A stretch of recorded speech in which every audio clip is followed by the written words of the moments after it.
And now, Living Well with LDS Hospital.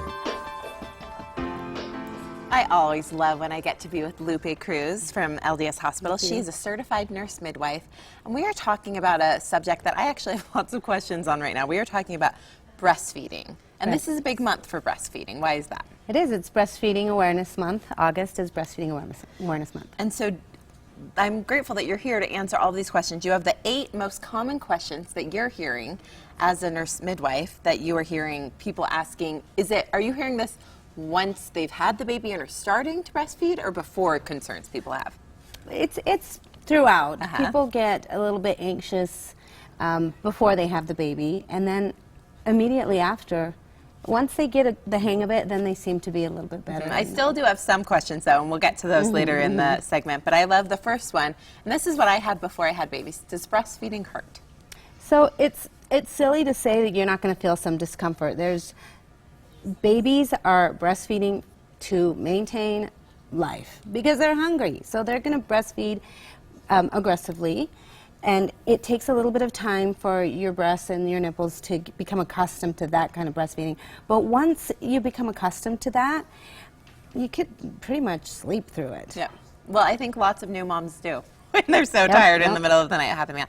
How do you know if your baby's latched on correctly? So you want to, one of the things you want to do is you don't want to have your baby turning their head towards you. You want to have your baby, we say, to have the baby belly to belly on you. The nose and the chin kind of touching. Okay. And your baby, you want to make sure your baby opens their mouth sort of like a bird. If you get them on and it seems like they're not latched on, it's painful, they're fussy, or they're trying really hard, then you want to just take them off and do it again. You don't want to just say, oh, they're there, let's just keep going. Especially if you hear like a clicking noise. If you hear any kind of clicking in there, that means their tongue is not in the right place, and it's going to cause you damage to your nipples. Could be cracking, bleeding, a lot of pain. Well, and I imagine they can't be getting the right amount of milk that they should be getting if that's happening. I never knew that. I never knew the belly to belly and all of that, so that's a good tip to know. Okay, this is a concern that I have right now. I was so nervous with my first that I would only pump so I could see exactly how much milk they're getting. How do you know if they're getting enough milk? You want to look for cues. You want to trust your body. However, with that being said, some people won't produce enough and they may have to supplement. So that's one thing that you don't want to make moms, especially new moms, feel guilty for that. Sometimes that happens. But you want to look for the cues, hunger cues in baby. You want to look for about 6 to 8 wet diapers and about 3 to 4 stools after the first about 4 to 6 weeks. It takes a little bit of time to build up there.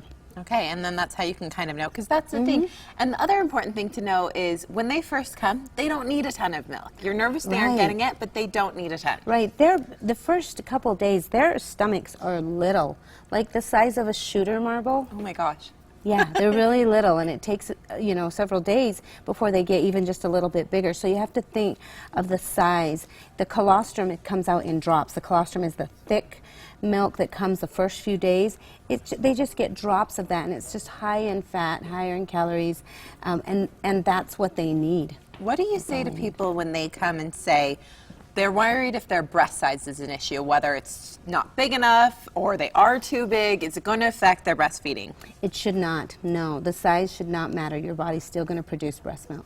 Okay, well, what if you don't have any milk after your baby's born? Is that a big concern that people are having?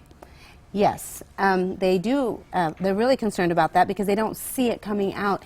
And really, that colostrum is being produced months before you even deliver. Really? So it's there. And if after you have the baby, if you were to kind of milk some out with your fingers, you would see the little droplets of it. But, it's thicker. It needs to come out with baby nursing. And like I said, it's just drops, really small amounts that are good for the baby to have, and they sustain your baby. So well, and that's what they really need to have. They need. We call that liquid gold. I call that liquid gold too. I was going to say that. That's so funny. It's really great. It coats the inside of the stomach. It helps, build up.